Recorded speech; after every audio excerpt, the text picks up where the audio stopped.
Hi, I'm Mrs. Corkery, and today I'm going to be reading School's First Day of School. This was written by Adam Rex and was illustrated by Christian Robinson.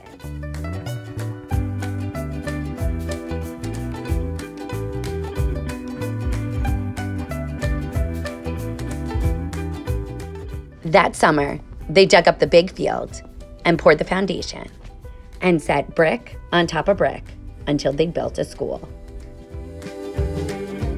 A sign above the door read, Frederick Douglass Elementary. That's a good name for me, thought the school. Most days, a man named Janitor came to mop the school and buff his floors and wash his windows. This is nice, the school said to Janitor. Just the two of us.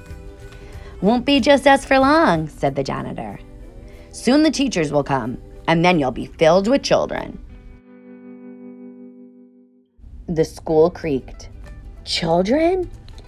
All kinds of children. They'll come to play games and to learn. Oh, said the school. Will you be here? You'll see me after the school day is over, said Janitor. Don't worry, you'll like the children.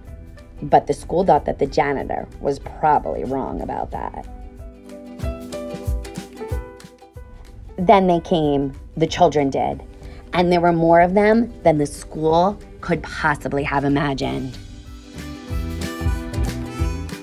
They got everywhere.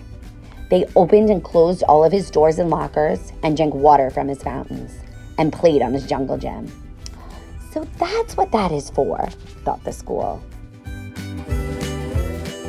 Some of the older kids gathered by the school's back fence and showed each other their bored faces. This place stinks, says one, and the school guessed. I hate school, said another with puffy hair, to the agreement of his friends. The school sagged a little. One very small girl with freckles didn't want to come inside the school at all. Her mother had to carry her in. I must be awful, the school whispered to himself. Later, he squirted the puffy-haired kid in the face, then felt bad about it afterwards. Watched the kindergarten kid sit on one of his rugs. The teacher said, as we go around the circle, please tell us your name. There was an Aiden and a Max and a Bella and a Chloe and a Caden and an Emma and another Aiden. The small girl with freckles was next, but she wouldn't speak. She only stared at her shoes until the teacher moved on. I don't like school, she whispered into her lap. Well, thought the school, maybe it doesn't like you either. The children were in their chairs, finally. But just as the school was starting to relax, his fire alarm sounded, and all the children exited and walked to the other side of the field and stared at him. He was so embarrassed. He held his doors open for them when they returned. Sorry, he said, as the first child entered. Sorry, sorry, sorry, he told them all, even the girl with the freckles. At 12 o'clock, the school was filled with food. At 12:30, the school was filled with garbage. At one table, a boy told a funny joke, and another boy laughed so hard that milk came out of his nose. Now I'm covered with nose milk, thought the school. He had to admit that it was a pretty funny joke, though.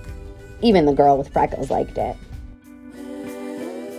After lunch, the kindergarten kids learned about shapes. A rectangle has 4 sides, said the teacher.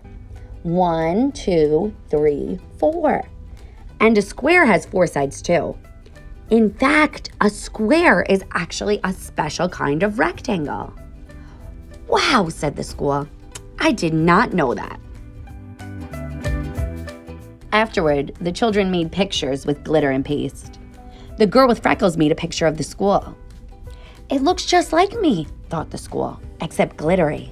It's like she's known me my whole life. Do you think I could have your picture? The teacher asked her. Don't tell anyone, but I think it's the best. The school thought she was probably right about that. The freckled girl smiled when the teacher stuck her drawing onto the school wall with a pushpin. Ouch, said the school. But he didn't mind. Not really. At 3 o'clock, the parents came to pick up the children.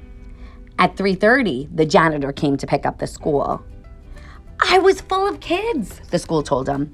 And I heard a joke, and I accidentally had a fire drill. But everyone was nice about it. And I listened to a classroom and learned about shapes. You had a big day, said janitor. Do you think, the school said, do you think you could invite everyone to come back tomorrow? Especially that little freckled girl. Janitor nodded. I'll see what I can do. Later, janitor sat on top of the school, and they watched the sun go down. In the beginning, I didn't know what I was, said the school. I thought I was your house. Nope, said janitor. I suppose some other place gets to be your house, the school added. Janitor nodded. And that's true. But you get to be a school. That's lucky. And the school thought he was probably right about that. Thank you, boys and girls, for being such great listeners. See you next time.